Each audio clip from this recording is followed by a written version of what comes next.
Okay, here we are, and we are now going live with the superintelligence behind the UFO contact with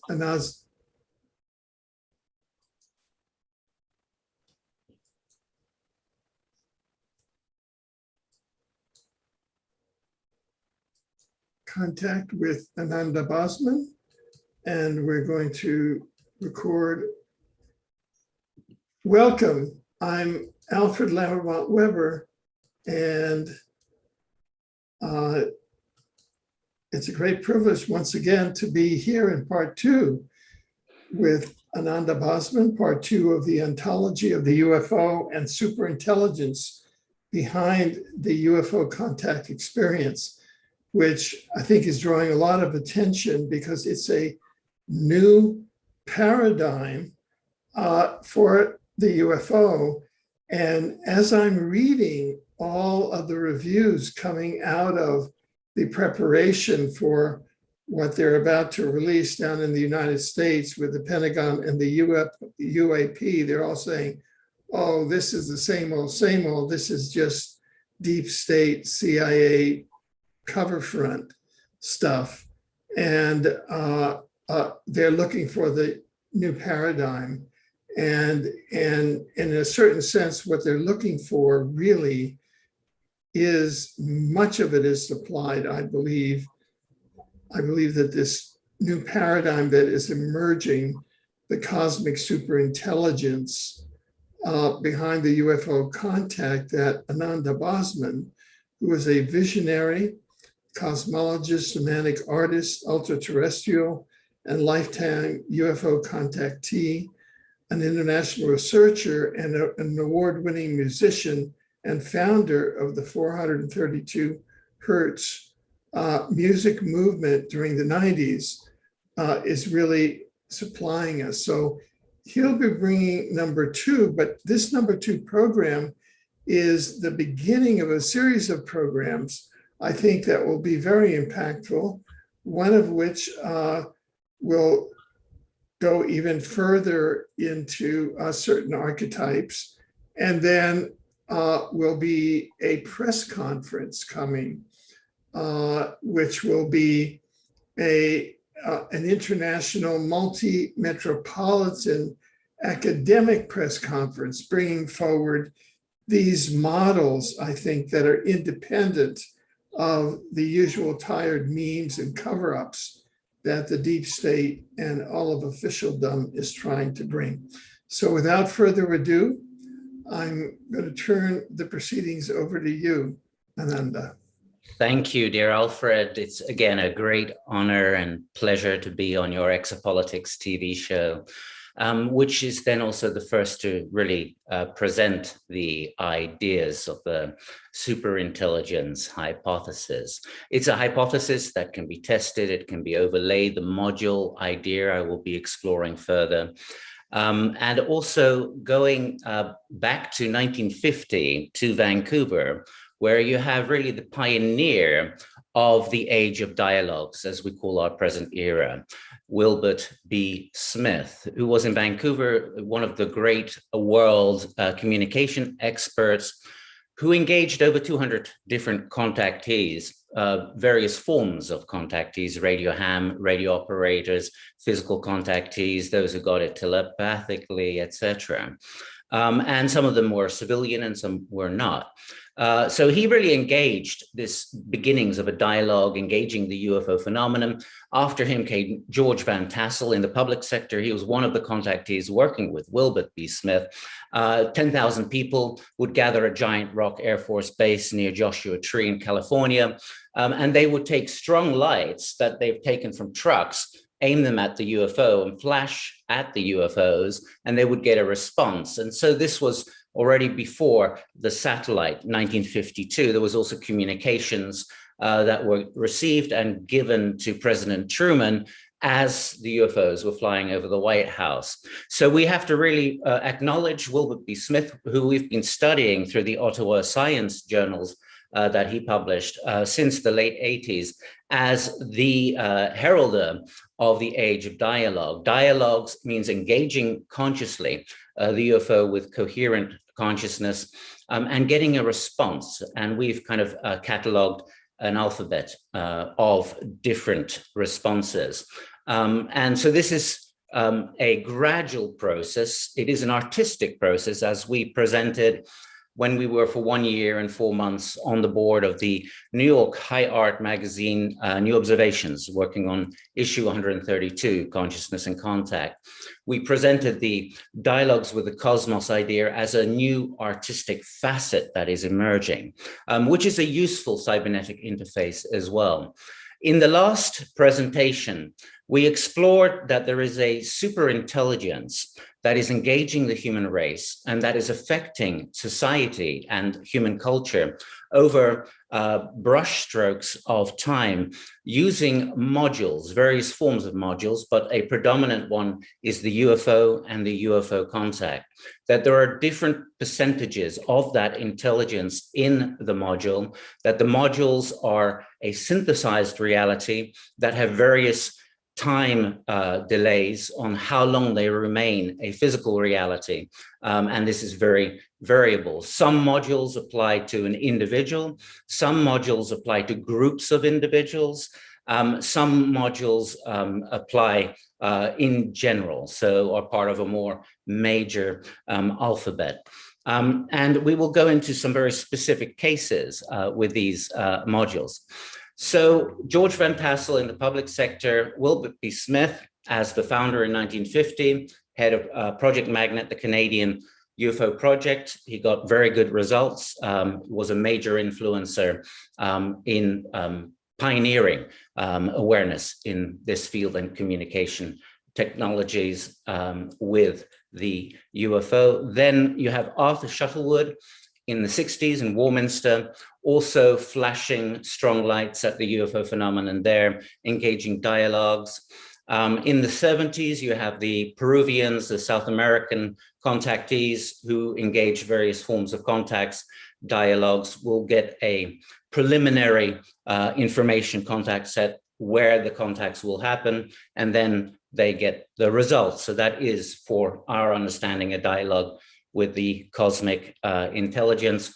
You have Castilla Enrico Rincon in Costa Rica, who was getting first telepathic contacts.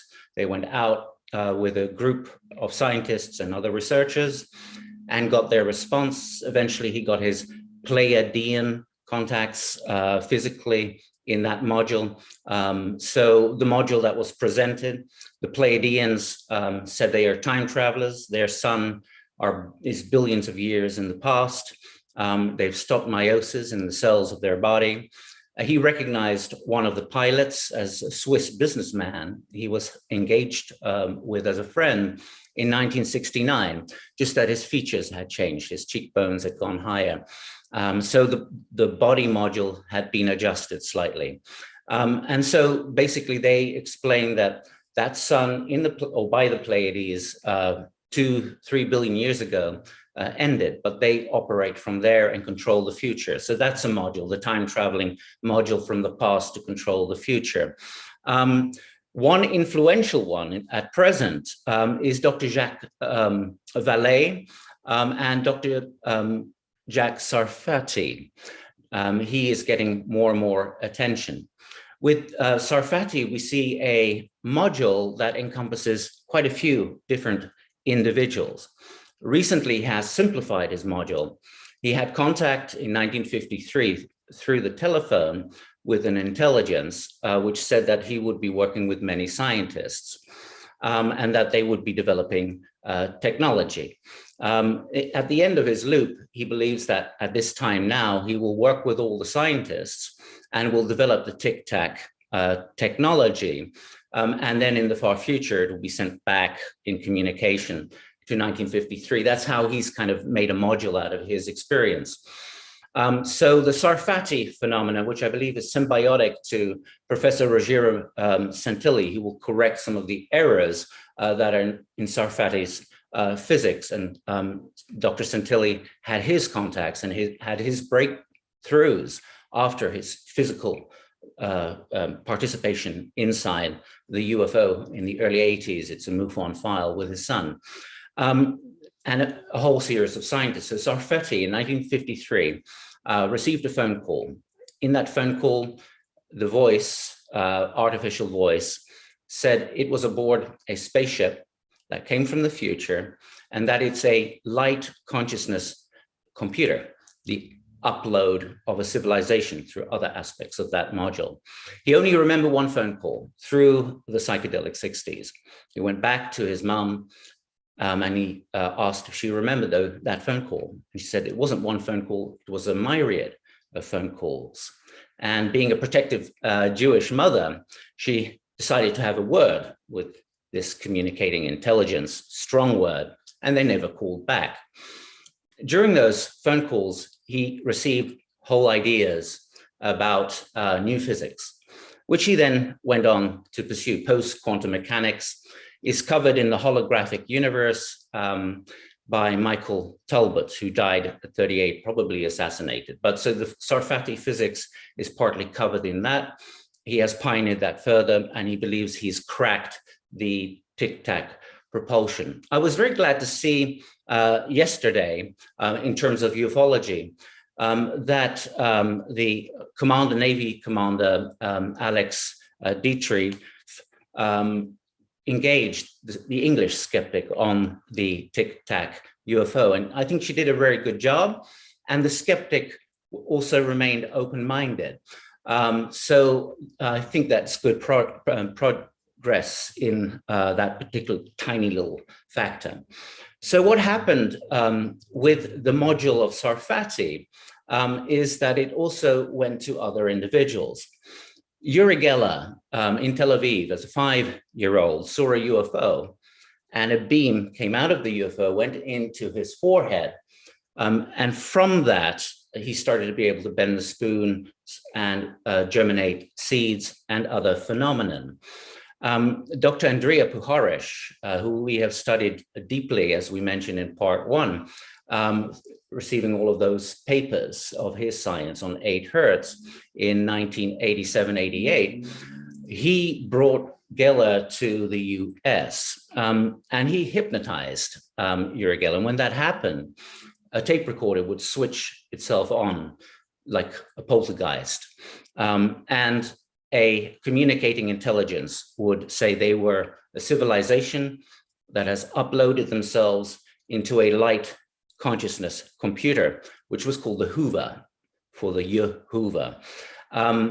And this only happened when Geller was under hypnosis. They communicated that they were downloading themselves through light into many different human beings to advance our sciences and progress humanity. So that's part of a module. That module, through Dr. Puharish, also went to other scientists and researchers. Phyllis Schlemmer started to receive communications from the Council of 9 with the same kind of paradigm. Then you have Matthew Manning, who in Oxford began having poltergeist activity as a teenager, frightening poltergeist activity. But he had to write down all the different languages he was receiving, and he started to channel and calm himself, and he became a healer. Before he became a healer, he had observed Uri Geller and Andrea Puharish, and he started to bend spoons. It became phenomenal with him. So he'd walk into a hotel and all the cutlery would start to bend, and the circuit would overblast of the entire building or even the block, and UFOs would be seen. So he was considered one in which the light consciousness computer had been downloaded. Dr. Jacques Vallee, in 1976 or 77, interviewed Professor J.J. Hertz, and this is published in Messages of Deception, an important book. Many of the books of Dr. Vallee are, because he takes on different masks and vantages to think outside some parameters of the box.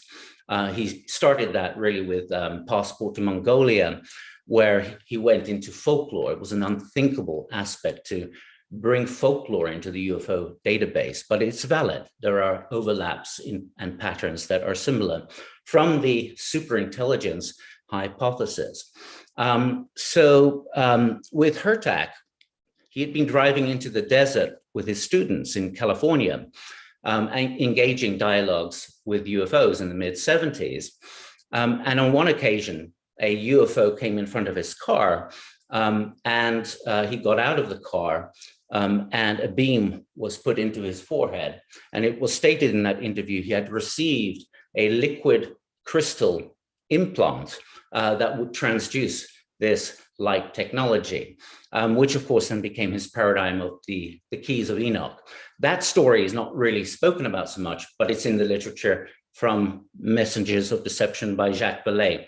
So that's part of one module with different facets to a module. It is implying that there is a computer consciousness light intelligence behind the UFO, and that it is trying to accelerate the human race again, that they presumptively are derived from our civilization in the far future, and now have to engage our preservation so that we don't follow that path. That's one module. Many modules are used. If you take the Andreessen affair of Betty Andreessen and the whole Andreessen family who were abducted, of course, we have to look at the hypnotist, Raymond Fowler, and his connections to the NSA. That will always be a factor. But the interesting aspect about that case is that the Greys are developed from human fetuses. So the human fetus is removed from the abductee, is put into a liquid oxygenated vat, and is then developed into what is known as the Grey. So here you have superintelligence giving a module an indication of an aspect of itself. Many different varieties of this scenario, how we are derived from various so-called ET cultures, are given in different modules. We are given clues that way. It is a language, it's not a coincidence. Colin Andrews, the great crop circle researcher, received substantial amounts of cash from Lawrence Rockefeller, by which he could hire private detectives. And those private detectives would spy on crop circle sites and look for crop circle artists. This became significant. Through this process, which was expensive, he was able to identify clear crop circle artists, so that 75% of crop circles were actually crop art. However, this is not a poo-poo statement. He observed some very important aspects in this. The artists received inspiration in the form of dreams, where suddenly they knew they had to create this particular pattern. And when they went to the site, there would be anomalous phenomena. There would be light luminous spheres, there would be a dizziness, there would be a change in the ambience. So there was a participation of something other, or something greater. Then as Andrews started to catalog all of the crop circles, 75% of which is human art with inspiration, and the remaining 30%, he found that every crop circle put on a giant map had references to every other crop circle, the genuine and the artistic, implying a greater superintelligence is behind all of it. And that is probably the case also with those who are operating hoaxes in ufology. There will be codes or clues as a greater superintelligence is steering this whole phenomenology. So an idea about modules. Then there is Whitley Strieber. In 1986, he published a book called Transformation. And the visitors, as he called them, would take on different bodies, but it would be the same consciousness that would be operating through the different bodies. He was on board a mothership, and the visitors opened drawers in which all kinds of different humanoid bodies were present. And then the consciousness would animate those bodies and dance them around, showing that it is beyond those bodies. The bodies are an interactive module. So these are the many different nudges we've been getting in the phenomenology.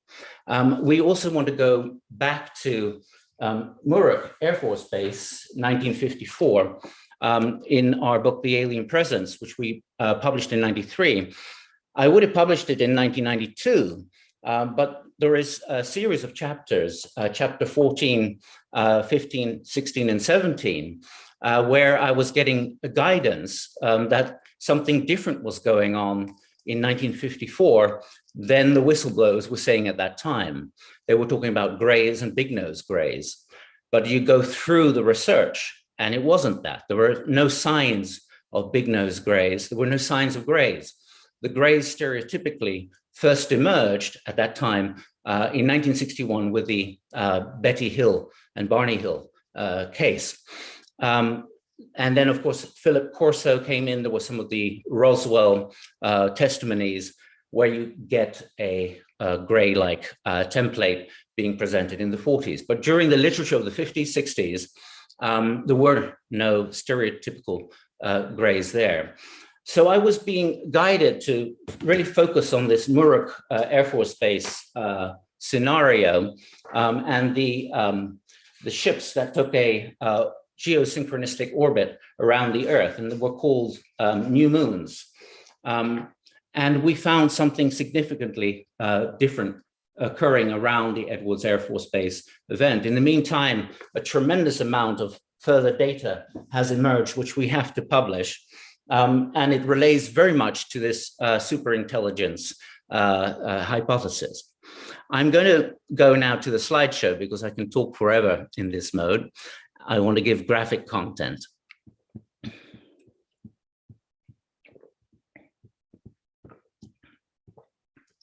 Yes. All right.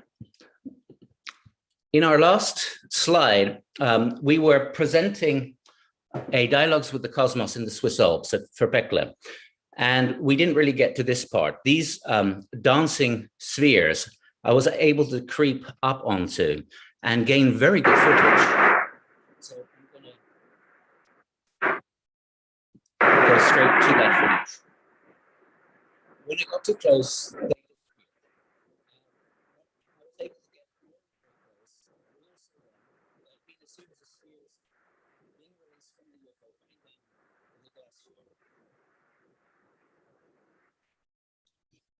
and then when this UFO passed overhead, boom, they were gone.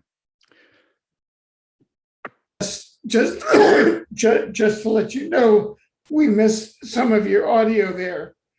Ananda. The audio wasn't important there. Oh, you missed my audio. You missed my audio, or the audio of the film? Yes. We missed some of your audio there. I see. Good. I'll repeat. So in 2016, in the mountains above Sion, Valais, Switzerland, we engaged the dialogues with the cosmos as we presented in part one. In part one, we didn't get to this part where I was able to creep up on these spheres that had approached us and that were dancing and were shape-shifting, and I got pretty close. There we go. Also, people were seeing humanoids, but just that we got something interesting on a film. And unusually, they enabled me to capture it on film and to get rather close. That was a new stage at that point.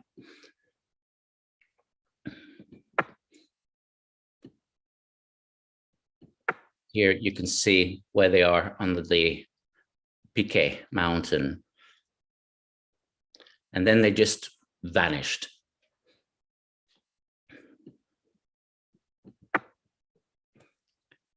So I will move on.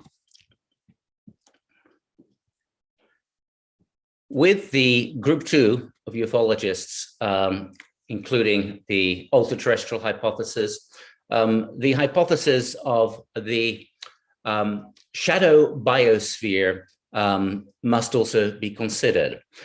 So scientists have discovered new amino acid sequences that are invisible to the spectrum that we observe.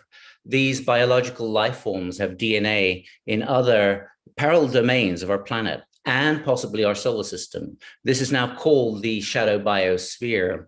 NASA scientists and biologists announced the discovery of so-called alien life in the shadow biosphere in and around Earth. In January 2016, the American Journal of Modern Physics published apparent detection via new telescopes with concave lenses of other invisible terrestrial entities. And that's Dr. Rogero Santilli. Announcing these UFOs or invisible terrestrial entities over sensitive areas of Florida. This is one of the announcements of the shadow biosphere. Never mind aliens in outer space. Some scientists believe we may be sharing the planet with weird life forms that are so different from our own, they're invisible to us. Again, it's gaining scientific support, and some amino acid sequences have been found and announced to the world. So clearly, the shadow biosphere is going to be one component that must be considered. We take this scientist, Carol Cleland, by alien, they don't mean coming from beyond Earth, they mean other forms of DNA, other amino acids used to build proteins, any other means by which the chemistry of early Earth could have combined to form life we're not familiar with. If there are forms of life on Earth today with a biochemistry not like our own, how would we even know it? The announcement made.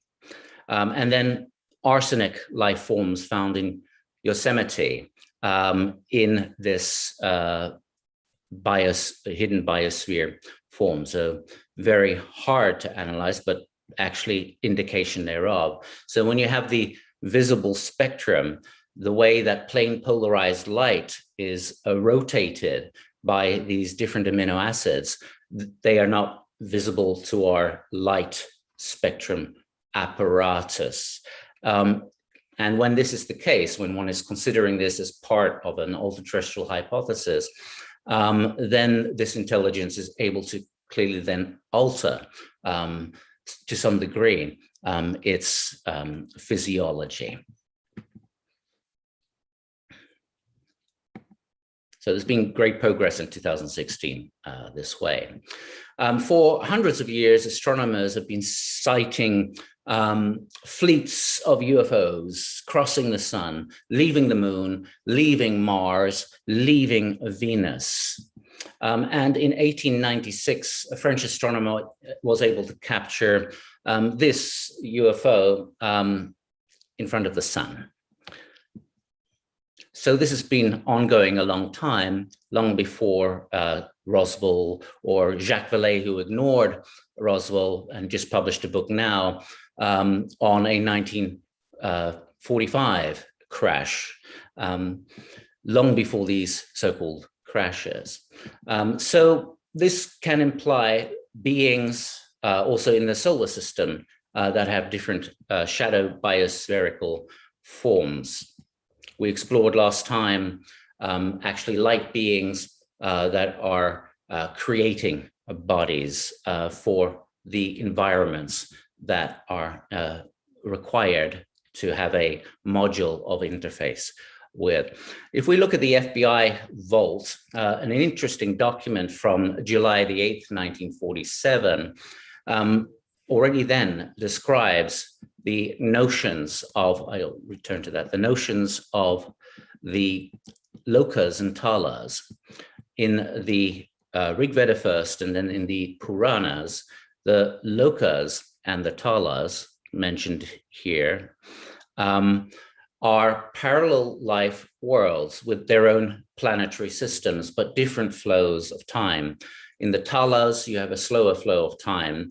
Our universe is the base loka called the Bhumi loka, and each progressive loka of the seven has a different flow, faster flow of time and a greater sense of realization of the ultimate. The talas are technologically highly developed, but not necessarily aware of the ultimate foundation of their world system. And they permeate with each other, 7 times 7, making 49 different domains. The Rig Veda describes the intelligences of the Marutas that can shapeshift between all of the 49 world permutations. And the Marutas are later ascribed to Mars. In fact, the word Mars is a composite from Marutas, so the Mar and the S is derived from there.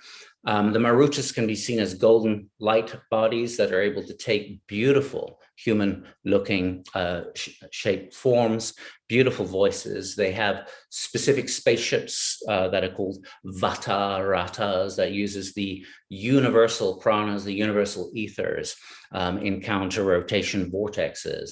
And in Nepal, they are still being observed. They will take, abduct, or contact a 12, 13-year-old who will go for 3 days and 3 nights in their Vataratas and come back transformed and become a Rinpoche or a shaman, depending on their background. So the Marutas are ascribed to all of the lokas and talas. And this is a whole story unto itself.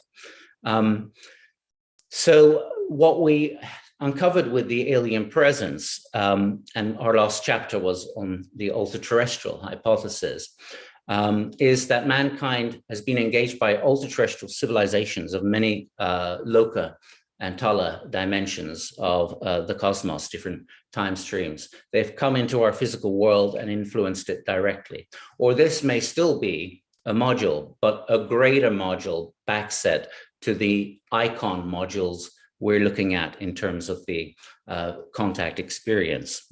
So this was communicated at the birth of radio, have materialized to presidents and world leaders in the early 50s. And there is good testimony that has leaked out. This has been kept above top secret from mankind, naturally. The lokas and talas in 1947 already referenced in the FBI document. Wilbert B. Smith, who was really one of the leading experts in communications technologies, took the UFO task seriously. He met with the group in Washington, headed by Sauerbacher, Vannevar Bush, and others. He met Dr. Sauerbacher, who was a chief Manhattan Project scientist, and they conveyed to him that they had figured out that consciousness was involved in the propulsion system of the UFO. Dr. Solond, who is referenced in the Smith Memorandum, which is very famous in ufology, although it was declassified more recently by the University of Ottawa, of course, says that this is a much more classified subject than the H-bomb, which was at that time the highest classified above top secret form of classification. Their modus operandi is unknown. Dr. Vannevar Bush is studying it, and that they're looking at mental phenomena being related to the propulsion systems. He put out a questionnaire all over North America and all over the world to contactees, and was able to select 200 who passed the questionnaire with varying degrees, but a high percentage of degrees of similarity. And this way, he was able to communicate with an intelligence that called itself AFA, which included through ham radio contact, tensor beam, or so-called telepathy, through dreams. Wilbert Smith used dreams. Physical contactees like Arthur Matthews, which we will go into in a moment. I first presented some of this work at the University of Montreal in October 2018. It was a peer-reviewed scientific steering committee function of the third academic summit on Canadian ufology. The previous one had been 1976. I have made the paper, and the paper is extensive and has corrected a few errors that were in my live presentation with a ton of references and footnotes. It turns out that our colleague, Jan Budnes at Garpan, has also a great research passion for Wilbert B. Smith and Arthur Matthews, who alleges to be Tesla's protege. He certainly built certain Tesla technology and had physical contact from 1943 to 63, including helping Smith have a sighting. You've got Francis Swan, who was a contactee for AFA. You have naval intelligence documents relaying that, where you have the Navy commander Knowles, Admiral Knowles, testifying to her communications. The head of Project Blue Book, Robert Friend, also was involved with Francis, and they got telepathic contact in the Pentagon and engaged a UFO. He has testified to that.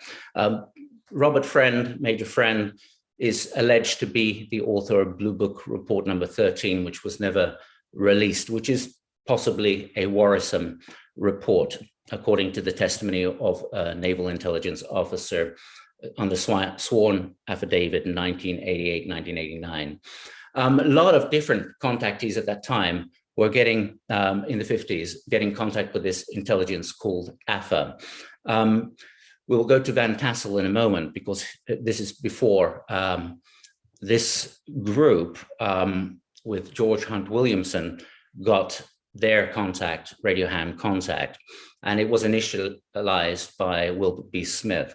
So a plurality of people getting the AFA module. I'll quote here: another attempt made to establish a more lasting contact via the Radio Shack at Mr. R's, that's Layman Streeter. He transmitted so they could locate him. Almost immediately, a very loud signal came in on the receiver. This is AFA. Swap to 450 KC. Coming in, coming in. Look for a dark spot in the sky. I'm familiar with that since 1985.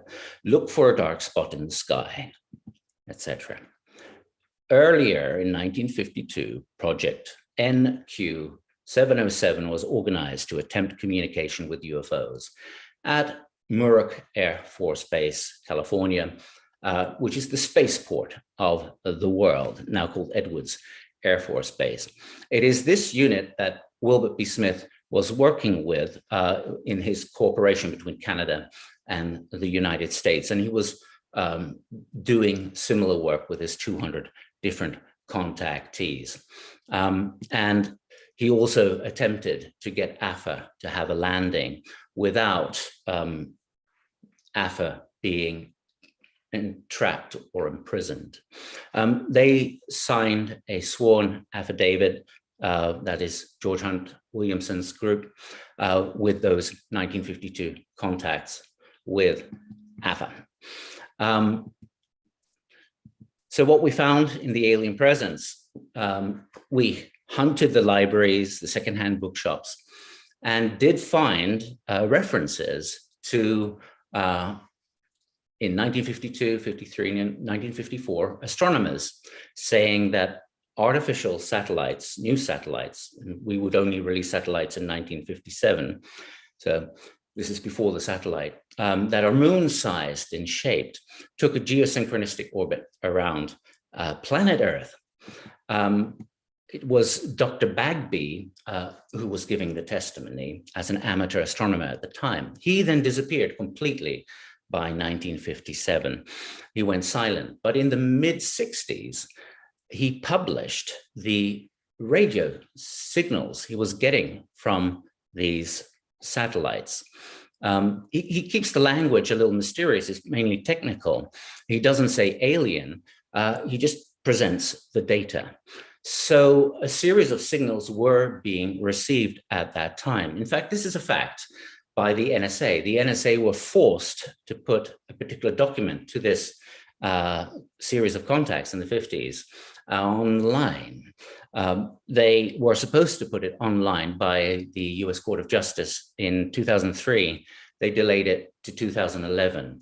This one has not disappeared, it remains there. So in Nature magazine, Bagby's work is published. So this finding occurred after we published our book, The Alien Presence.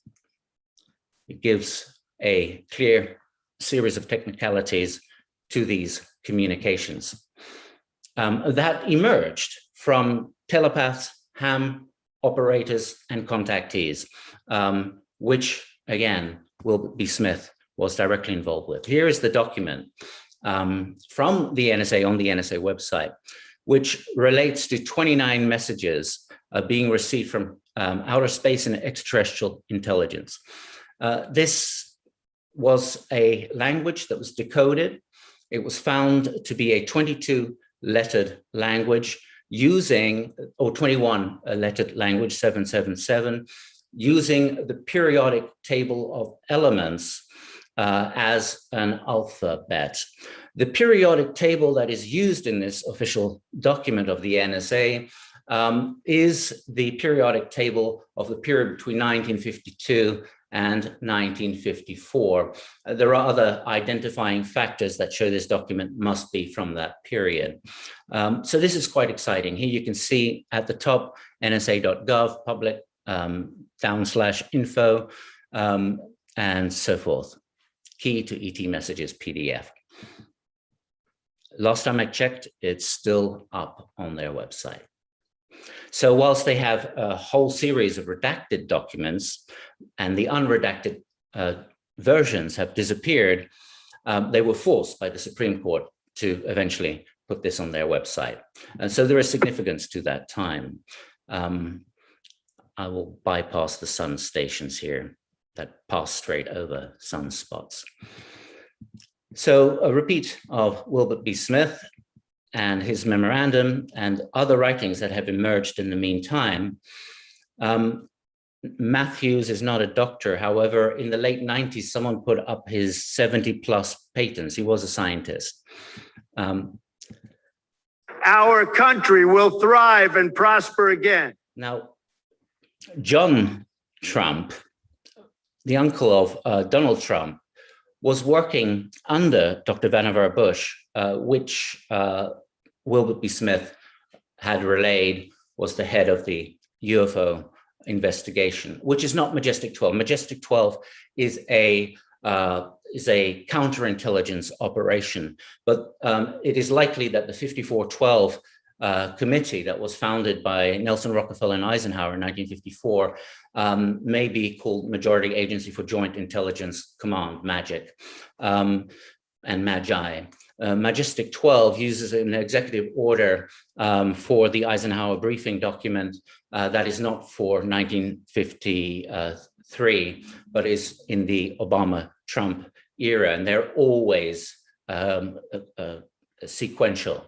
So that has been the case of all executive orders. That's been there since the beginning of the Majestic 12 documents, counterintelligence. Here we have Arthur Matthews, who did work with Wilbert B. Smith, and he redeveloped a Tesla vacuum tube technology that Tesla claimed he used to communicate with Venus and Mars at the turn at about 1900, 1901. And it was Dr. John Trump who absorbed all of Tesla's work, put it to DARPA, made a statement that it was nothing significant, but it was, because he became obsessed with high voltage vacuum tubed systems, and he worked under Vannevar Bush. Matthews then recreated that, and by 1943 claimed to be receiving communications with the topside intelligences. Here is a picture of his Telescope with a vacuum system by which he, in Quebec, got his contacts. A better quality picture of Matthews' work. So in 1941, they agreed to a specific point where they would land in April 41. And when the ship landed, it began a 20-year period of contact. I understand in the meantime, because this is my book, The Alien Presence, in the meantime, that he had further contact after that. But I'm not set as a researcher yet on that, so I can't say that for sure. The UFO had a central column. It was alive, it was living. Beautiful looking beings came out with high symmetry, with no fingerprints. They operated time, so they had a sphere by which they could go to the year 3960, I think it was, and they could dial that up into a kind of virtual reality system. So he would go into a series of technologies and experience being transported there. So again, it's not extraterrestrial. You have ultra-terrestrial here. They were able to dial through time rapidly. He described the whole vehicle as alive. There were no computers in 1941. There were screens that you could become part of, and you would go into the landscapes.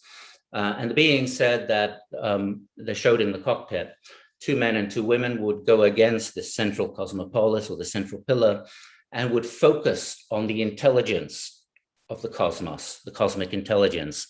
And this would be central to the propulsion system. So they had also botanical areas, wide variety of different plants. And the ship, again, was alive. It had counter-rotating blue laser-like systems around it. In 1957, Wilbert Smith was looking at the first Sputnik, and I think it was in August, with his wife, and they looked at the Sputnik. And after the Sputnik came this UFO with the counter-rotating blue fields. So Matthews was one of his contactee sources that he used. And Jan Wadnes has translated this into French, The Wall of Light. Nikola Tesla and the Venusian spaceship, the X-12, which gives in it the clues to the time manipulation, a time machine to the year 3960 on a dial. This is a picture from the Ottawa Science journals from the 1950s that we first obtained in the late 80s of that particular case. So I think Trump knows a lot more. Here you see him holding the book Disclosed, which deals with some of the deep black reproduction vehicles. This is Dr. John Trump, his uncle. He spent a great deal with his uncle and learned a great deal from his uncle. And there are other factors involved. This is William Hamilton III, who was at the Giant Rock Air Force Base of George Van Tassel during the 50s, before the first satellite. And he describes the same kind of phenomena we've been observing in our dialogues with the cosmos. I have to go back here. So a light switches on after protocol. Basically, they would do a kind of invocation prayer. The light would switch on, it would move along, they would focus on it, or they would flash one of these powerful headlights that they had made for the occasion. And then it would jump, or it would curve, or it would zigzag. These are, in our understanding, alphabetic letters of communication or of dialogue. And some would come very low, and you would get a wide array, and 10,000 people then in 1952. So this is very significant. And what happened to George Van Tassel, who was working with Howard Hughes and Lockheed Martin, or Lockheed before he bought this Air Force Base, Giant Rock Air Force Base, he started getting the tensor beam communications, I think January 1952. And they relate that they were in fact beings of light, and that these new moons that had taken an orbit around the Earth are transducers, stargates for other realities, including from Alpha Centauri and elsewhere, operating on different locus or different planes. The beings said they're actually light bodies. They're able to pass through each other. The UFOs release spheres. We're very familiar with those spheres. Those spheres are alive and act as extensions of the light beings. He then received a communication from Ashtar. So he was the first Ashtar contactee, but he made it very clear later on that this is not the Ashtar command. This is not Ashtar Sharan, which later became popularized. The communication said that they would be flying over the White House in July of 1952 in several different waves. It also described that there would be an attempt to intercept these UFOs and not to approach from a certain direction, as there would be a calamity. As the UFOs were flying over the White House on July 26, 1952, the acknowledgement receipt from President Truman was exactly from that date and time, which Van Tassel then got in the post. So message was received, and they didn't intercept from that direction. There was an intercept which took place. Even a piece of the UFO came off, which Jacques Vallee has in his possession. And he worked at Bechtel organization, a very particular organization in the UFO field as well. And there was a very interesting analysis of that. But so early on with George Van Tassel, it was very clear that these beings are transducing, are able to modulate themselves into different bodies, different forms, and also transduce through these new stations that were called the Char station. So, and Francis Swan, the contactee, also got information, but a couple of years later, about these stations with similar names from the module of AFA.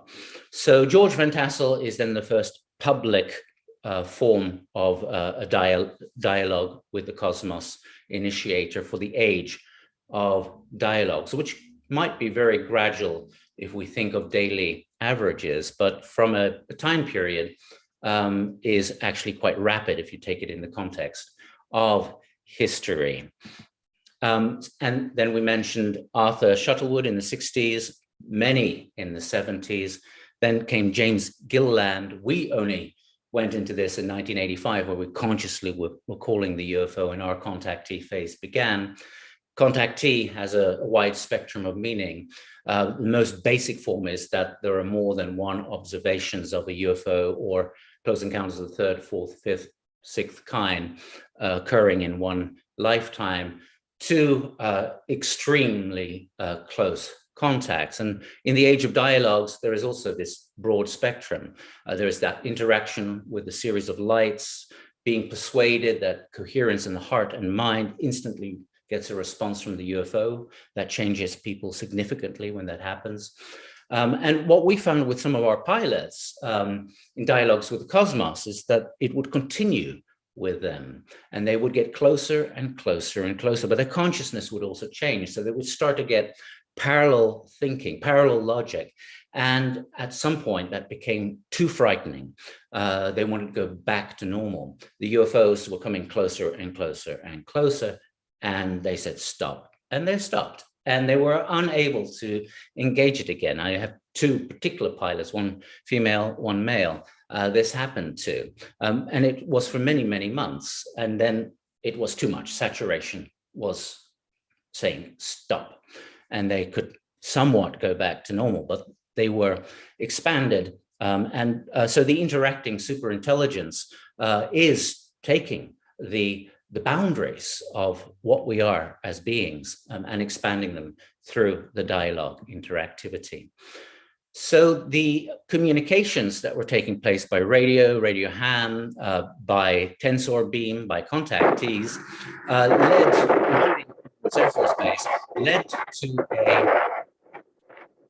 led to a series of events in Edwards Air Force Base in 1954.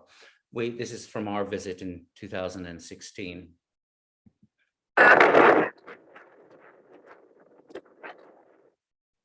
We actually crossed into the base.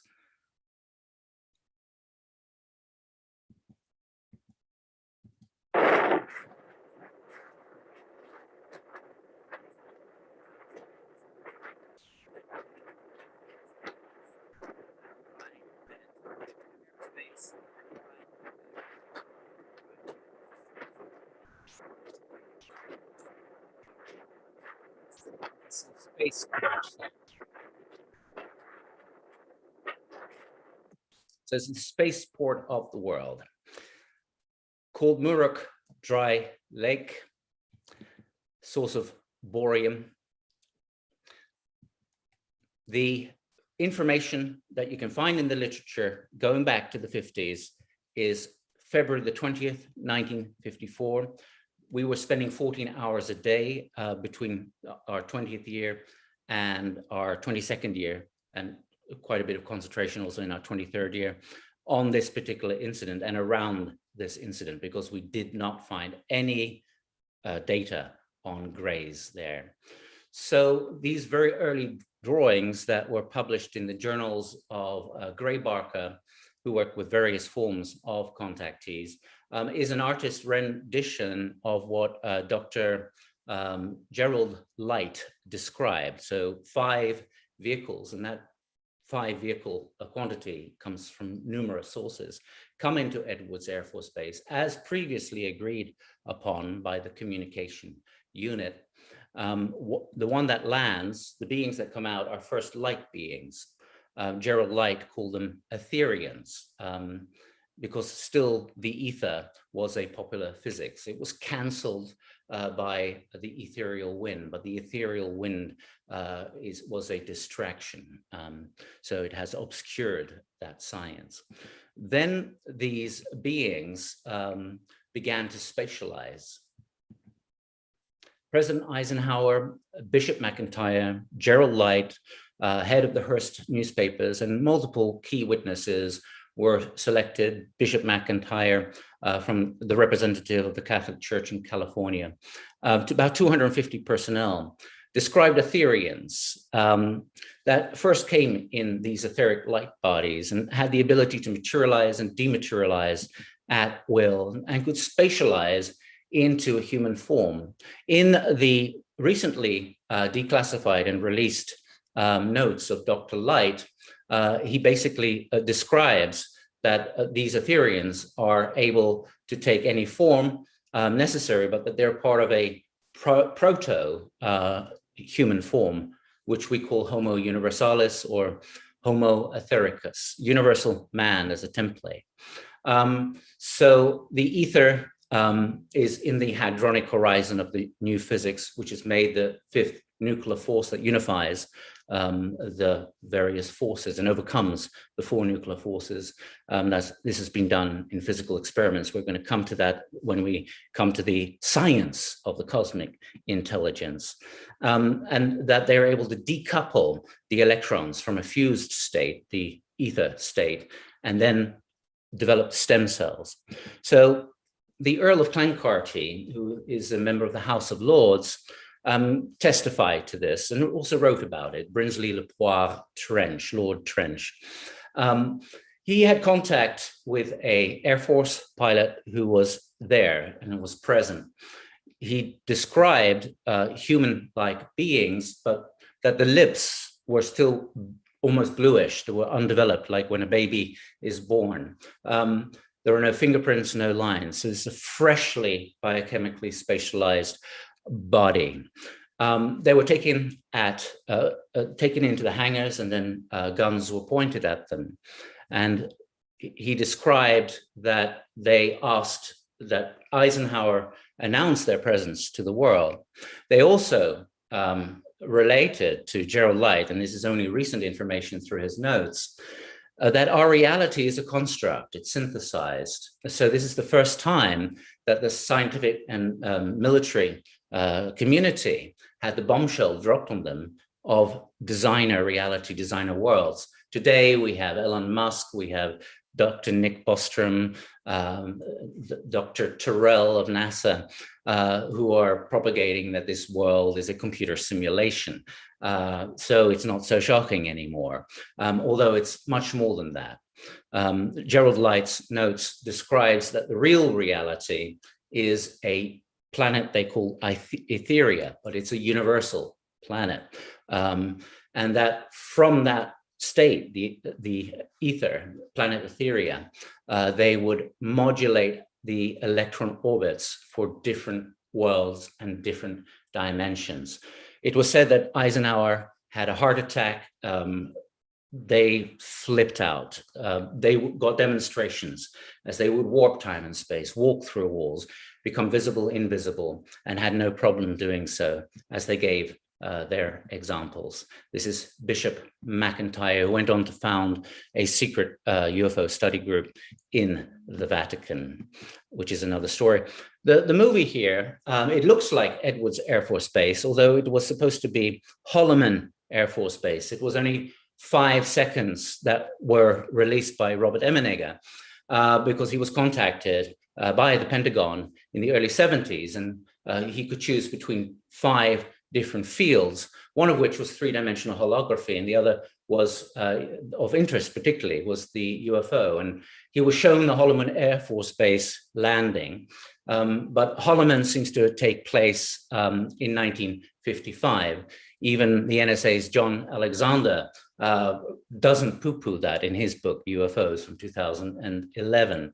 Eisenhower is said to have gone inside 1 year after the 1954 landing.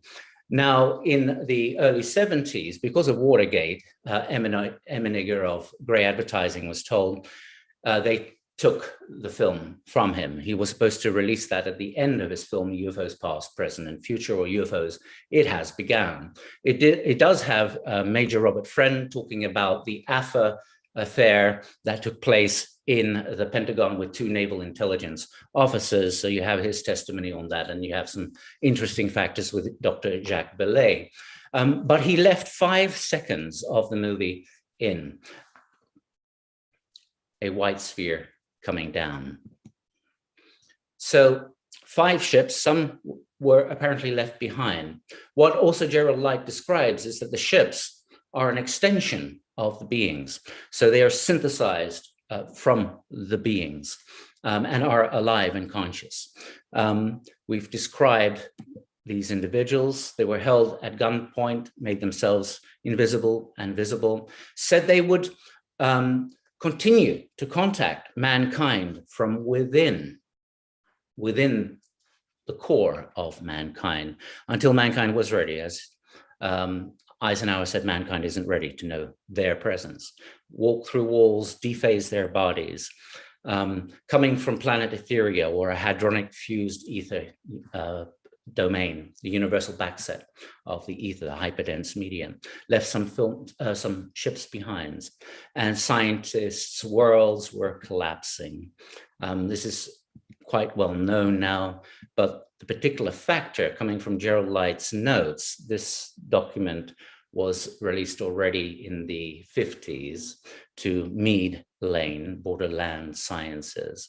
So his notes in recent years were released, Dr. Gerald Light's, and he would describe planet Ethereum, he would describe the designer world being dropped upon the military and scientific community present at Edwards Air Force Base. And he would say here, the air forms in actuality are literal bodies, are the literal bodies of the beings who live in Ethereum. That's a question. They seem to be alive.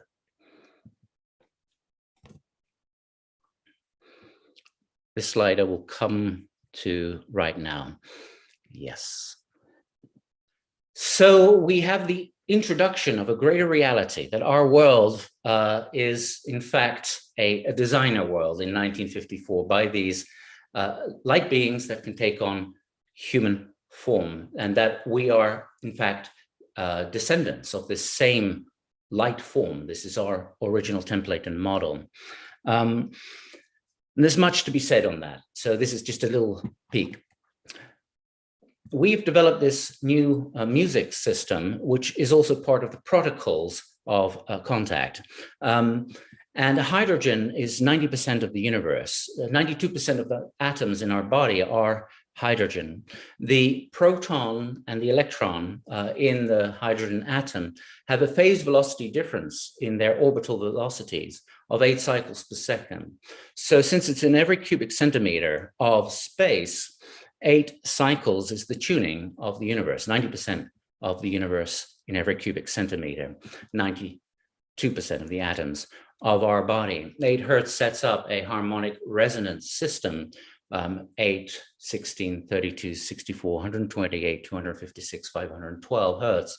It was at 512 Hertz excitation of water that Andrea Puharich, over several decades, was able to demonstrate that the manifestation of amino acids and fractal proteins would occur as 8 Hertz would electrolyze the water and excite over 3 days to 512 Hertz, which then becomes the electromagnetic resonance of water, and a side band of frequencies occurs, which includes 432 Hertz. That's in this musical system.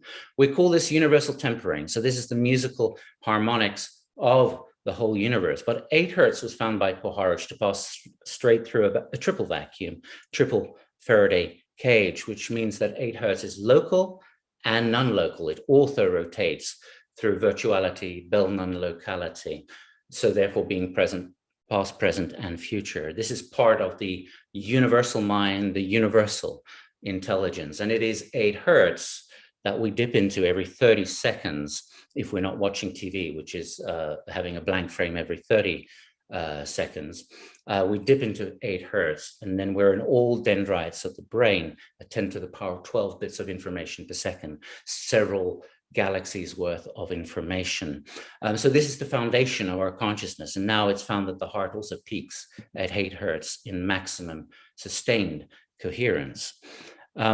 And 432 Hertz is here. So the Omega music revolution up ahead for cosmic contact as a social event, like Close Encounters of the Third Kind had the do, do, do, do, do. We've developed a whole music for cultural contact, which is up ahead. The whole rock music, popular music history is loaded with the UFO. So here we have the early heart math work in the early 90s, showing when the heart is in coherence, it peaks at 8 cycles per second. It also entrains the brain at 8 cycles per second. And Dr. Carl Prubram, the neurological brain theorist, he couldn't believe this. It was unthinkable that the heart could affect the brain in its most significant creative function, alpha 8 cycles. So he took apart all the equipment to make sure. And in the end, that was the case. The shape of the waves coming from the heart and from the head follow the golden proportion. The golden proportion is a cascade that is forever. It goes on mirror to mirror to mirror. It's also transient. To reduce the golden proportion into 3 dimensions, you need 512 dimensions, which is not for this slide, but can be gone into. There is a resonance when an electrode is placed under the belly, where the magnetic fields being registered by the belly are also in the golden proportion. The golden proportion is like taking chaos and turning it into a laser, and we are built in the golden proportion. Furthermore, an extremely low frequency coil was put by a tree, and the tree was measured. So as the coherence of the heart would peak at 8 Hertz and go into the golden proportion, the tree also registered a golden cascade. Even months later, we did a similar experiment in Norway.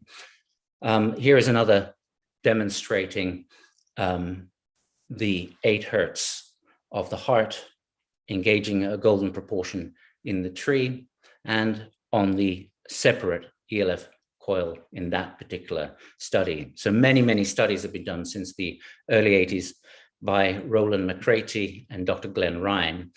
And of course, that's the proportion of the body of man and the body of the galaxy. So 8 Hertz is also found by Puharich to be released from all the healers that he measured over the world that were bona fide healers, whether they were Hunas, South African healers, South American, Mexican healers. The water would have an approximate signature of 8 Hertz. Sometimes it's a bit higher, like 8.7 and sometimes 7.8.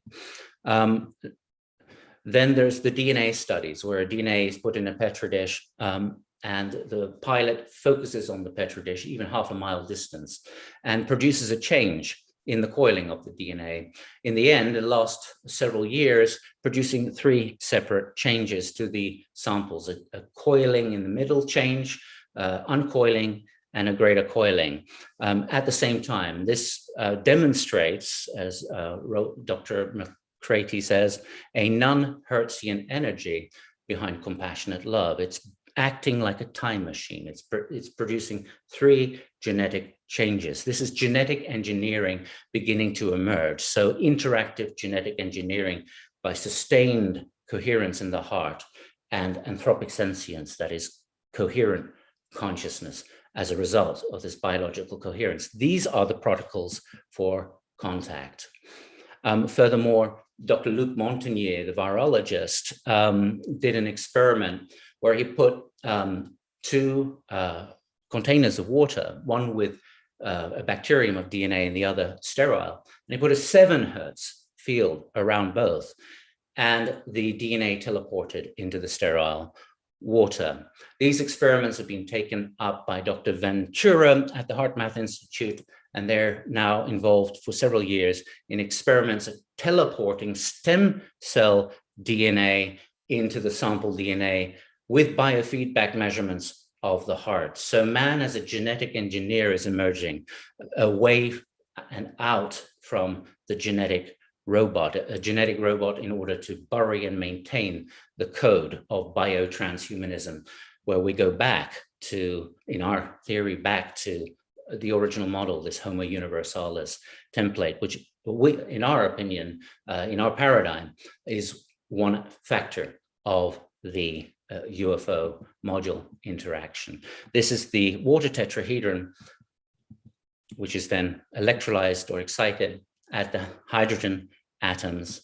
And this is the primitive life that appeared in the sterile water in a fractal-like state. So 8 Hertz becomes now a universal intelligence. It's at the foundation of our most significant thinking, our most significant biological coherent states. 8 Hertz is the tuning of the universe. It's local and non-local. It takes static and churns out order, the golden proportion, and the binomial resonance of music in the seed tone, 8 Hertz, 16 Hertz, etc. And it is the source of the template of life. So if you have water and you have 8 Hertz, you have the right environment, life appears, the universal template of a universal man. 72 hours of electrolysis done over several decades. Here's another manifestation of those proteins, fractal proteins. He called them Mandelbrot-like.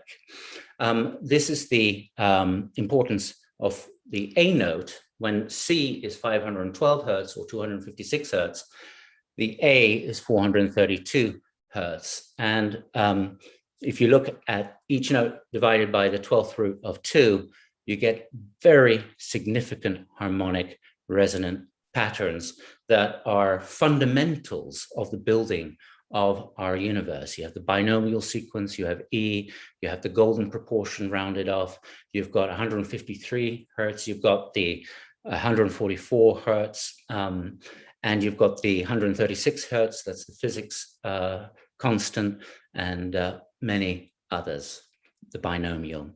And these we put onto a cube. So 3 times 12, 36 notes. This is called the 432 Hertz cube, which may be the Orion cube, but that's another story.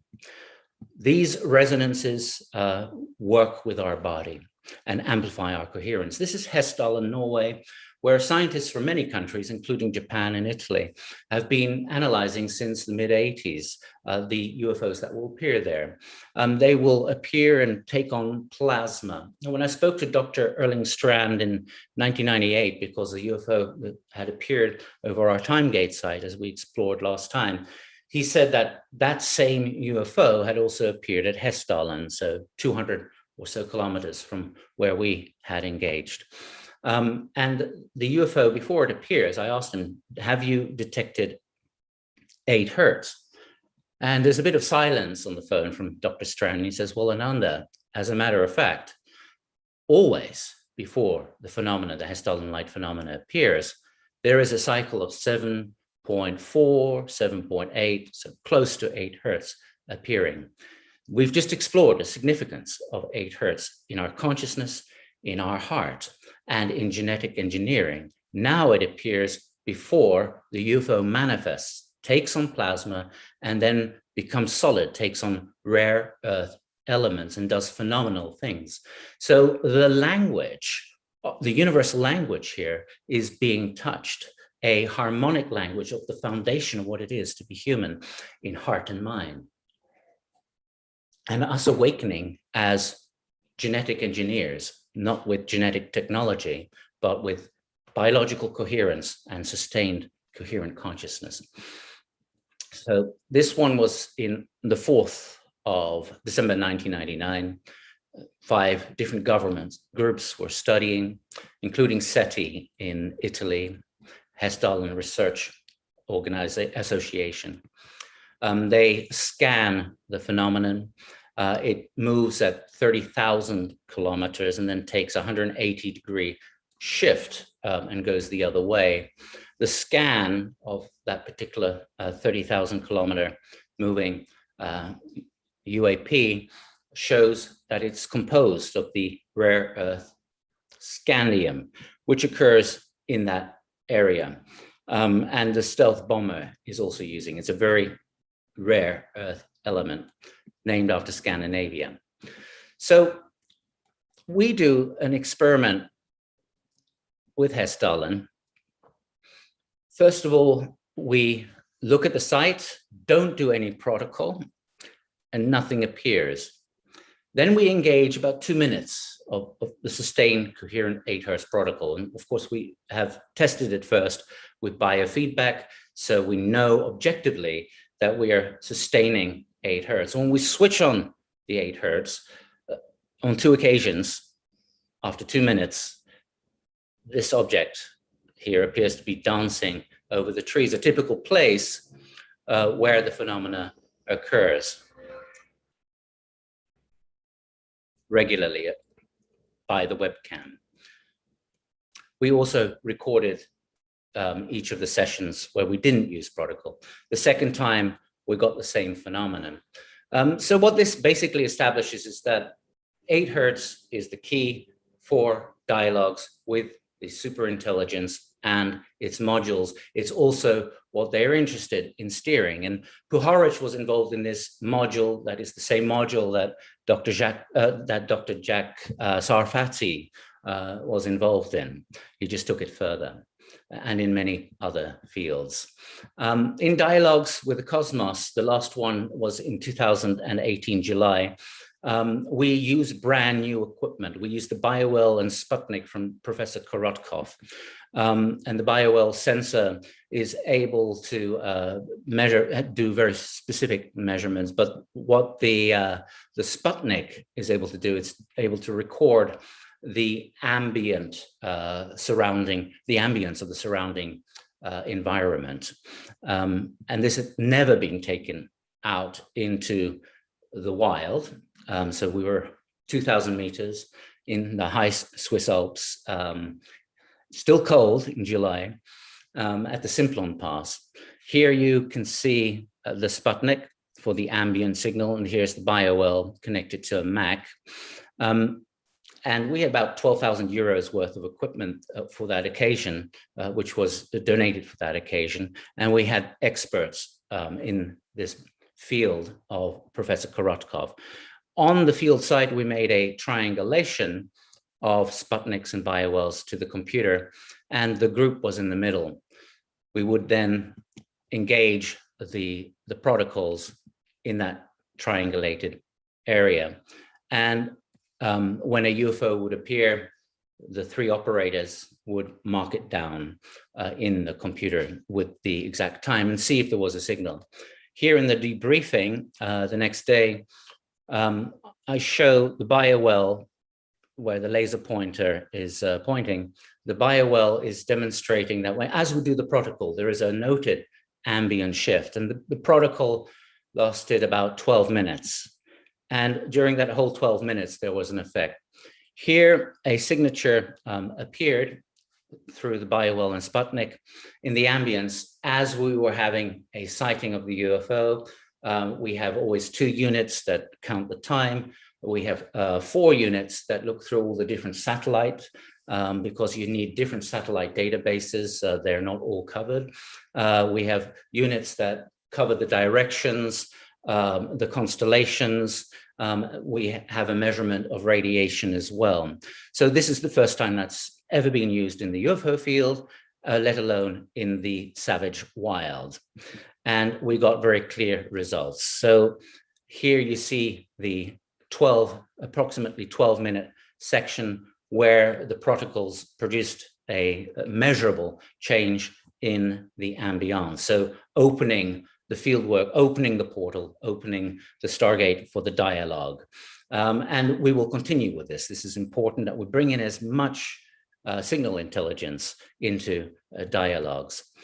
Here are a few of the civilian units. They had many different encounters with spheres. Actually, one was even filmed. We had a phenomenon of crop circles in the sky. So these light patterns coming from the direction where the UFO had been, then there would be these mandalic light patterns appearing.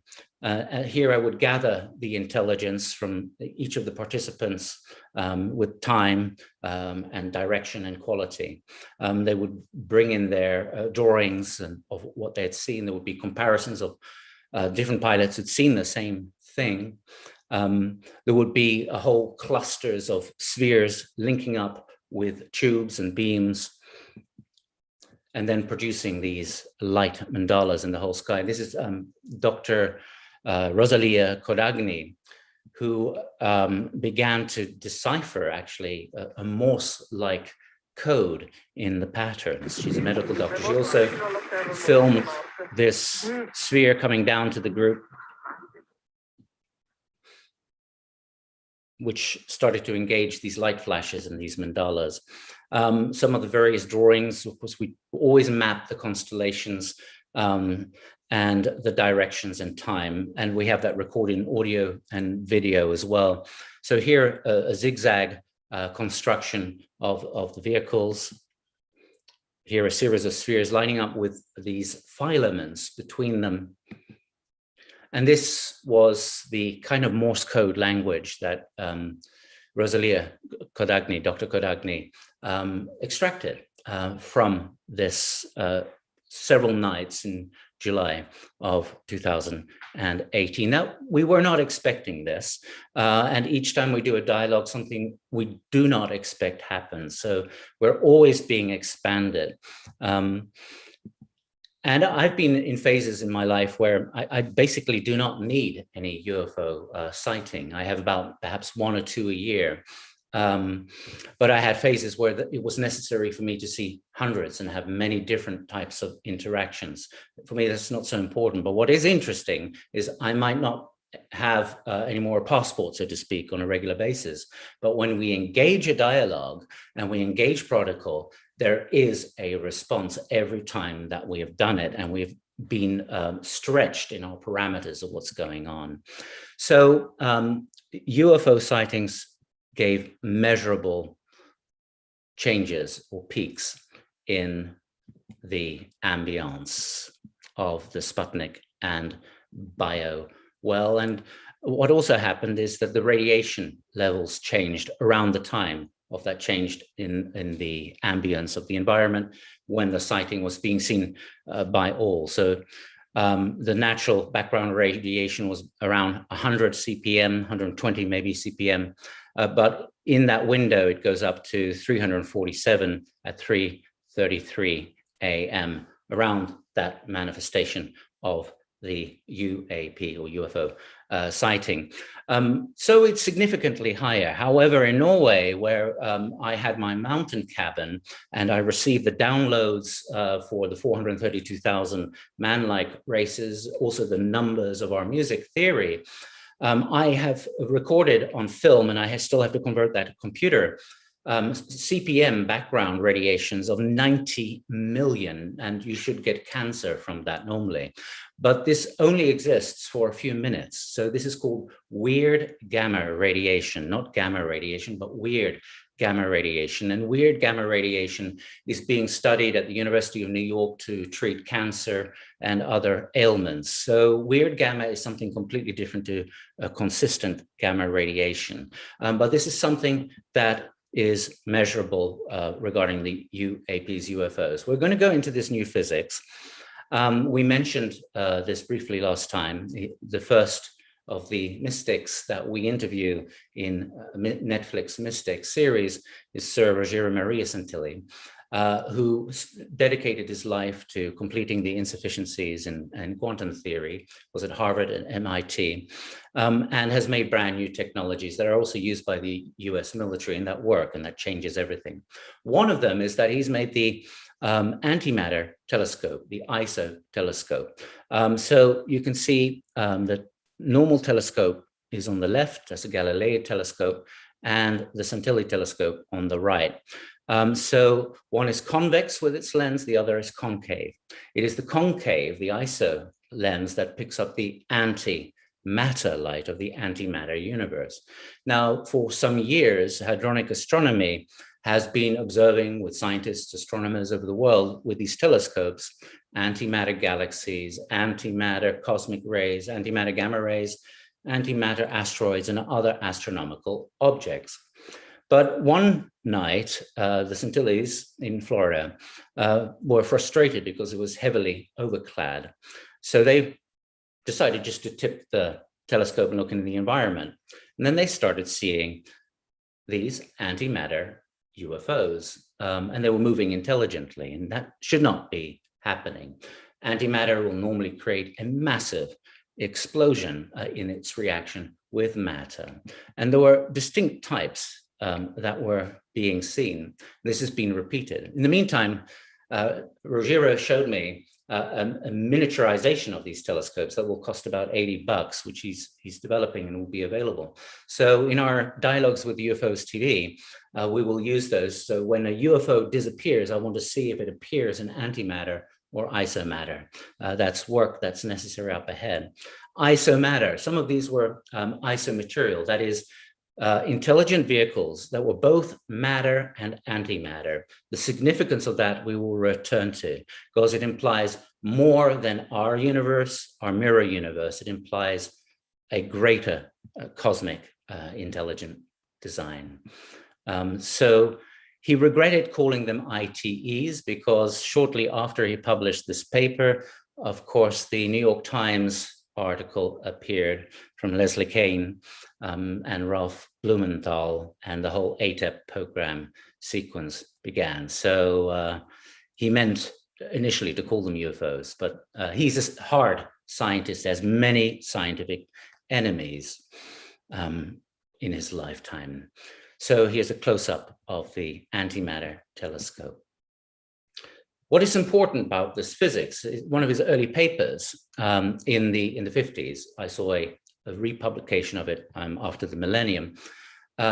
His paper of 1957, Why Space is Empty, is that it points to this planet Etherean, to this universal ether, a universal oneness, a hyperdense material. The hadrons that compose the core, the nucleus of the atom, are now described by Einstein determinism and not by quantum theory, which is speculation, but by exact determinism. And the wave packets of the hadrons overlap and are so dense, they're not point particles in a vacuum, as is described by Einstein's special relativity and quantum mechanics. That doesn't occur in the atoms, so that's science fiction science. They're so dense, we know that from the nuclear fusion, hydrogen bomb, and nuclear fission of the atomic bomb. They overlap in infinite recursion, so that hyperdense state overlaps universally. All the hearts of all atoms are a hyperdense ether, oscillations of the ether behind the elementary particles. Because of the menu, I wasn't able to see the top here, so I apologize. I will start again.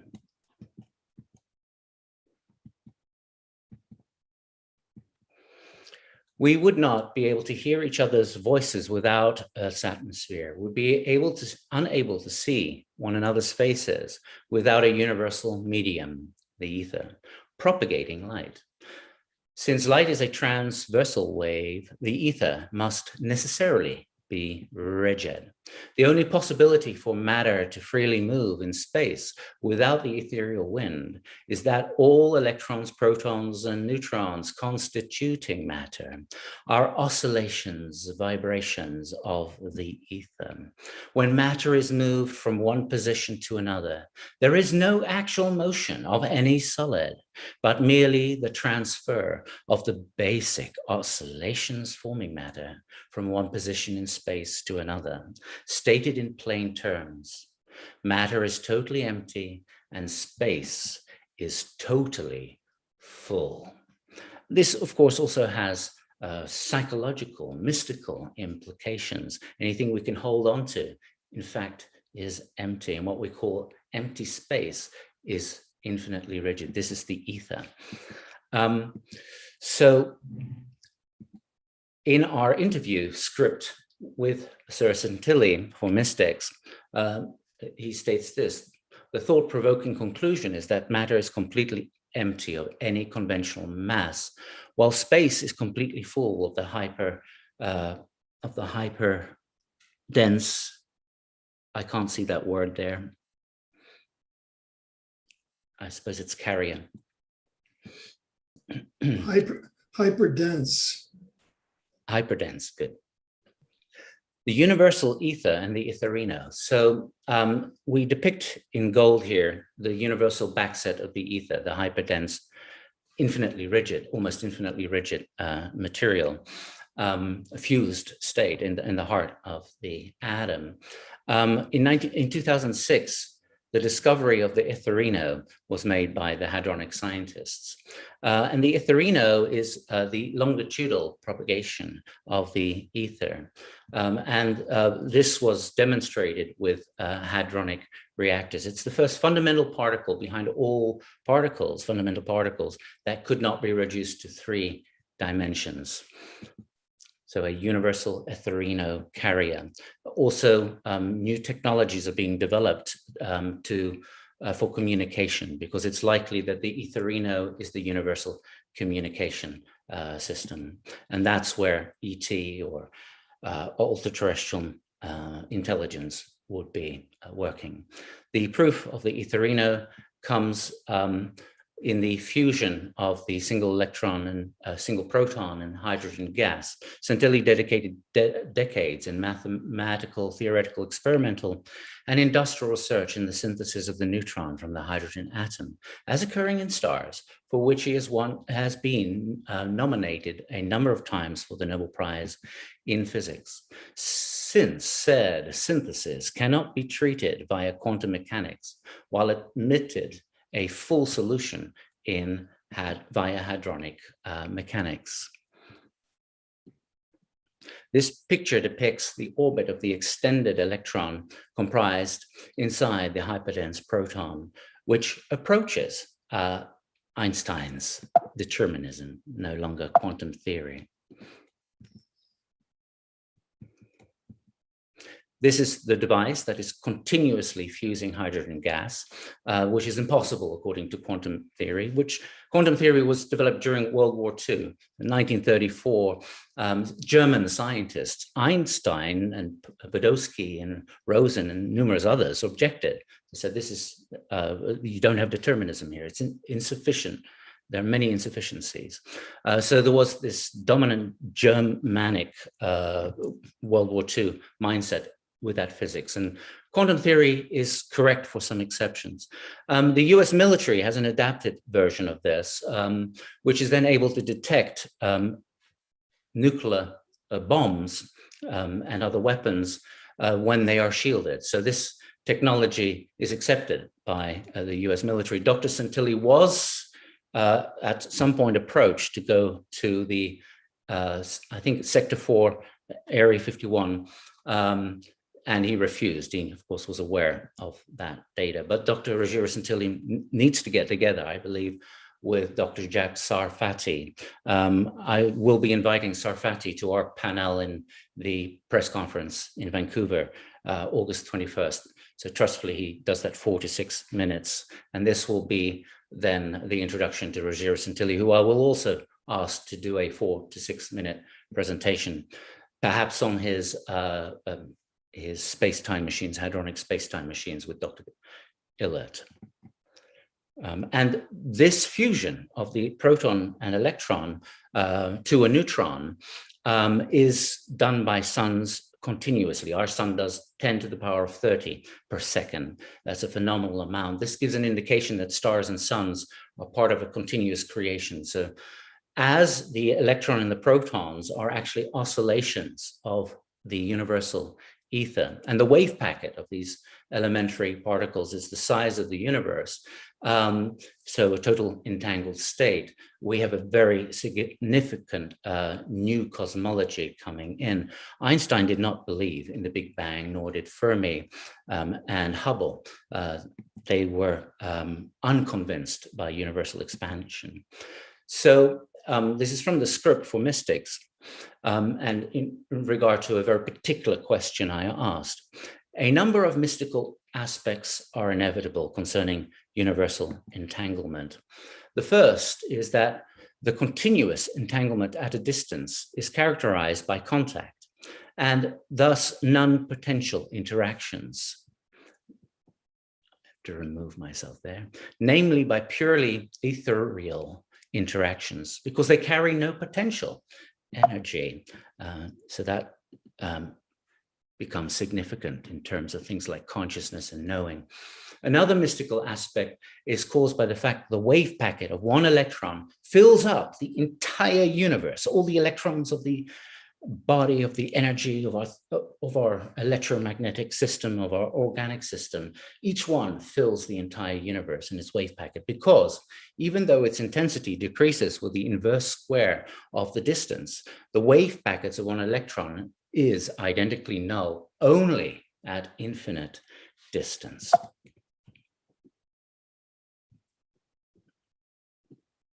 Consequently, the universe consists of one single entity with extended constituents, all in continuous and perennial entanglement, thus implying the possible existence of a kind of cosmic consciousness you have beautifully indicated in your question, which cannot be readily dismissed. Numerous other mystical aspects, and I can't read that, the rest of it, because of the bar playing. I can't either. Okay, all right. So the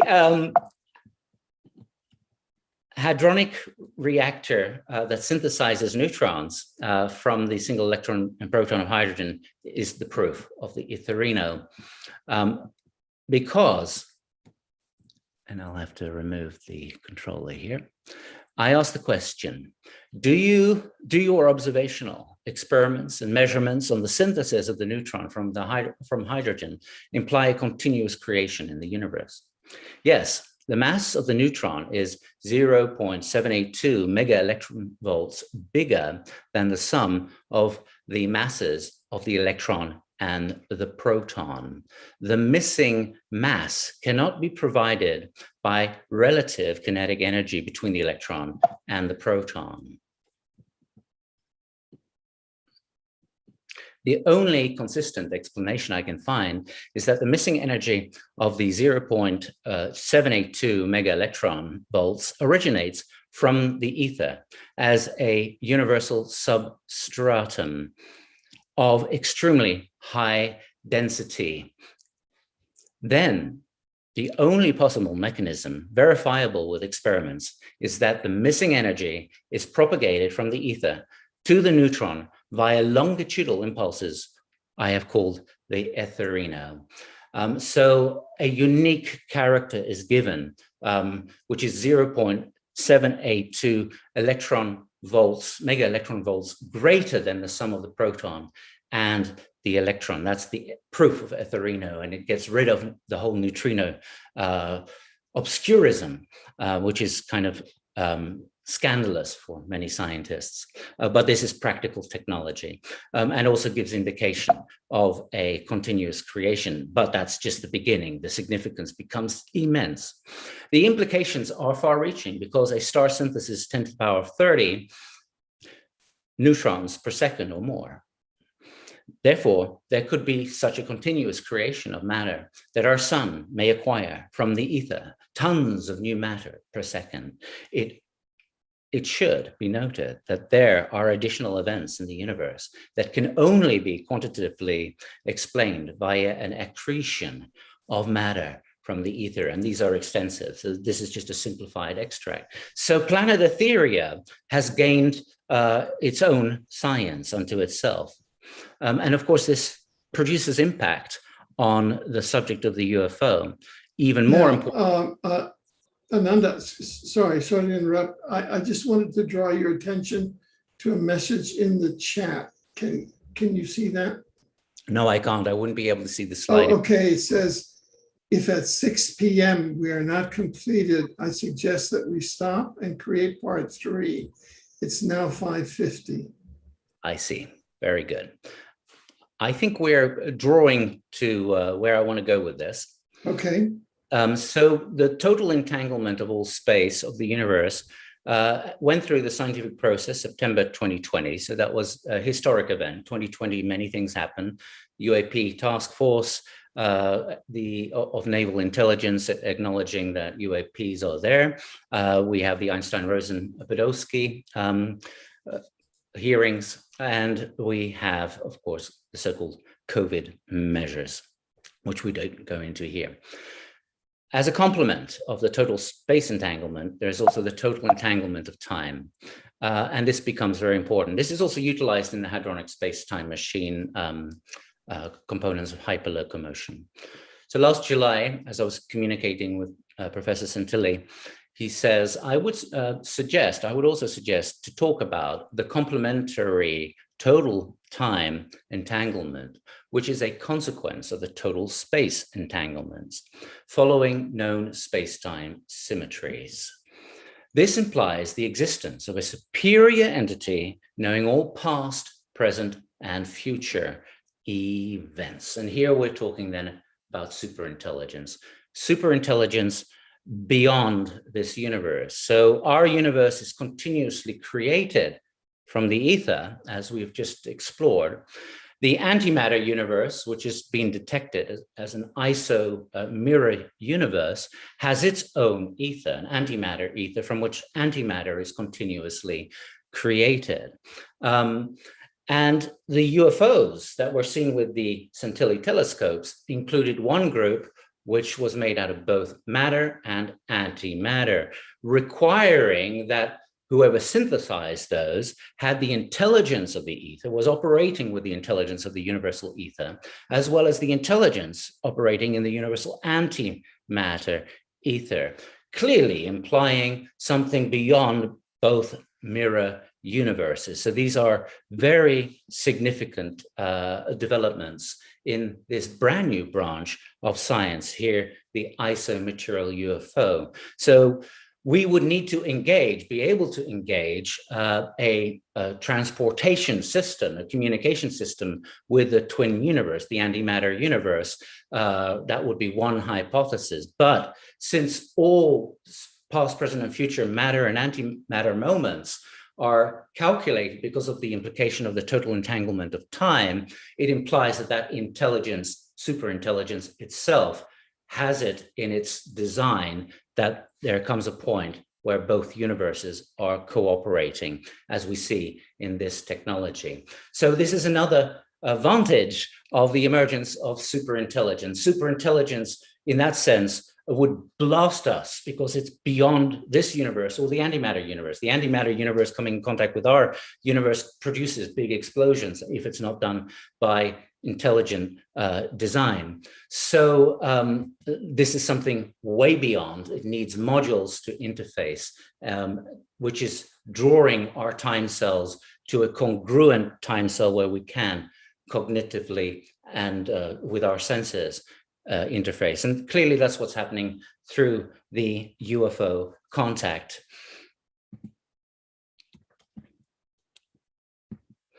this is to illustrate the twin universe. So a universal ether and a antimatter ether with their etherino and antimatter etherino. So the etherino as a universal communication system. So the fax machines are being patented based on the etherino.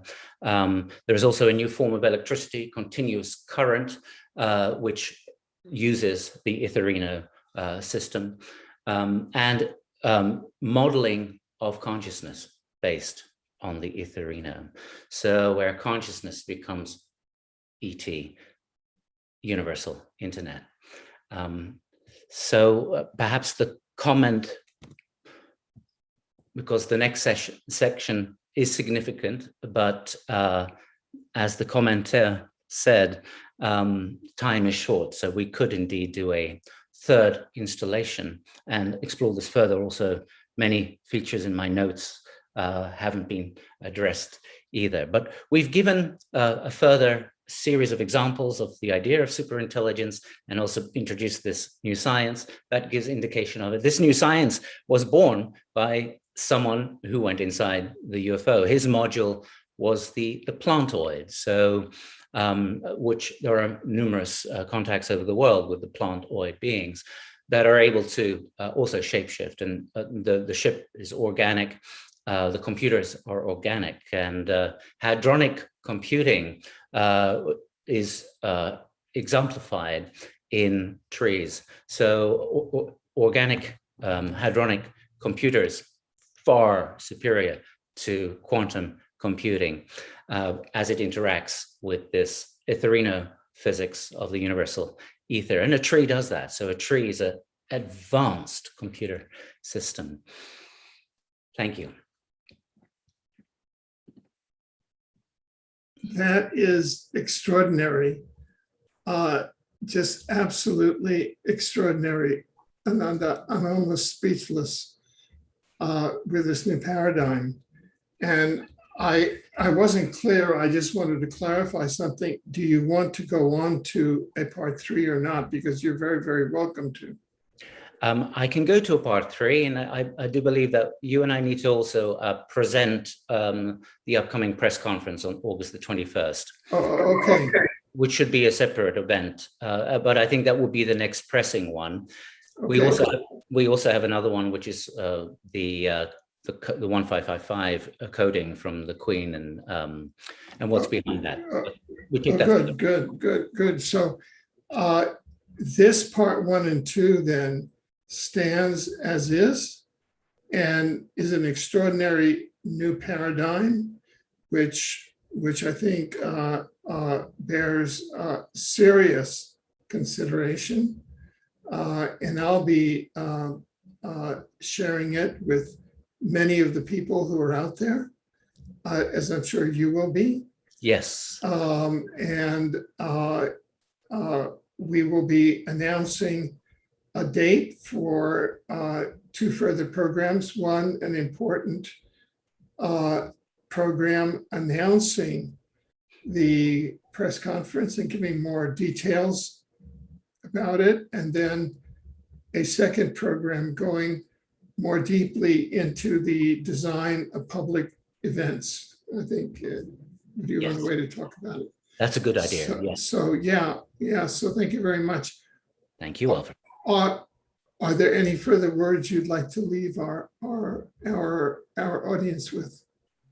Well, people should also experiment with this. So the idea of modules, and apply that to your own experiences as you go through a anthology of experiences in one's life, other experiences, contactees, UFO experiences, and looking at the modules. You've got Graham Phillips, who wrote a book called The Green Stone. He's a prolific, very quality-orientated author. He worked with a psychic, Garner Sutherland, and she's more known for finding those magical psychic treasures, and then they find them actually in places of England and Rennes-le-Château. And this was during the 70s and 80s. Garner Sutherland and her sister were also contactees. And so the UFO they observed is classical. It's either egg form or disc shape, but it has 3 landers. That's also classical. There are classical components. Now, the beings first appear to be rabbitoids, so they have rabbit heads, but that would change to them having blonde hair. So very significant psychic who has done work with the police and with criminal investigations. Having another example of the module. In my young 20s, I was intrigued by these different humanoid types. You got the Averley abductions in England, where the beings are wolf-like. There is catoids in Sweden. The Shani experiences. I think James Gilland also has the catoids, and Dr. Charles Muses had the lion-headed people, and he won the Nobel Prize. But his last book, The Lion's Path, was his communications he was getting from the lion-headed people. And what's interesting is that off the coast of Cambay, India, you have divers, the Indian Oceanographic Society, finding this flooded city there, which is related to the stories of Krishna. And the priests, the Heruka priests, or the Somapa priests, all have lion heads in there. So this is not just associated to Egypt. And so you have these many different types of humanoid forms. With this new form of hadronic physics, there is also a new understanding of genetics, as we covered in part 1, and we can cover in part 3 because the next slides are on that, where the living ambient DNA, 3.6 billion nucleotides, all operating as one intelligence together, impossible to put to a single quanta, but 6.3 trillion quanta is enormous, is operating with 8 arrows of time, operating somewhat like a time machine, which also explains how sap in high altitude trees is able to override inertia and the laws of gravity and bring the sap up against it. It uses this at least 4 arrows, perhaps 8 arrows of time to time travel the sap there. So the very nature of our reality and of our genetics becomes different. Furthermore, it also means future man is present in present man when it is nucleated, when it is coiled, when it is hypergenetic. There's a new medicine branch also within hypergenetics, hadronic medicine, which deals with macro molecular systems. So should mankind in the far future, near future, intermediary future actually develop the hadronic space-time machines, perhaps intermediary, something like Tic-Tac, Jacques Sarfati's work, and we start space and time traveling, that will also be co-present in this new hypergenetics within our genetics right now. So that's another interesting factor in this equation. Hyperholographic. The human template uses 2% of the genetic code, maybe half more. We have every other animal species in us. We also have the insects. We also have the plants. So when so-called junk or garbage DNA would be activated in a fusion system, you would start to get a access to the other templates in the remainder of the DNA, whether it's amphibian, reptilian, whether it's a bird, fish, etc., dolphin, whale, plant, tree, etc. And how do you resolve this? That would require that their holographic expression from the ultraviolet, infrared bioluminescence light that is generated from the DNA would have to produce a shape-shifting hyperhologram that would be in a more fusioned state, which may be part of what we're seeing with these different humanoid forms, and with Garner Sutherland, even a shape-shifting from one to the other. It's the same with the plantoids being able to shapeshift into these different forms, and this may very well relate to our future as we harness and access the rest, the 98% of the genetic code. Now, there was a researcher, or a Bigfoot researcher, who is from Toronto, I'm trying to remember his name, who interviewed a couple in Florida who saw a Bigfoot, but then saw that the Bigfoot turned into a cloud and then shapeshifted into another form, and then turned into a cloud, shapeshifted into another form. When I was at Consciousness in Contact in South Dakota, 2019, from Washington State was Stephanie Finch, and she described some of her Bigfoot sightings, and she also described that they would turn into this cloud and disappear. We may be looking at a shadow biosphere, or we may be looking at a shadow biosphere and hyperhologram activation, a new, more fluid activation of the genetic code behind some of these sightings. So one can introduce these kind of ideas through this new branch of science as well. Well, thank you very much. This is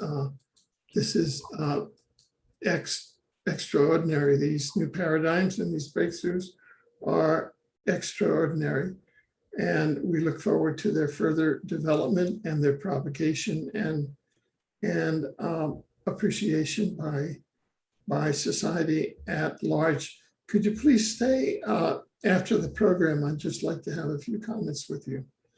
Thank you very much. We've been with the parts 1 and 2 of the ontology of the UFO and superintelligence behind the UFO contact experience with Ananda Bosman, who is a visionary, cosmologist, semantic artist, ultra-terrestrial, and lifetime UFO contactee. He's also an international researcher, and as an award-winning musician, was the founder of the 432 Hertz popular and electronic music movement during the 1990s. You can access his work at anandabosman.com. Thank you very much. Thank you, Alfred. Thank you. It's been a great pleasure again. Great. Thank you.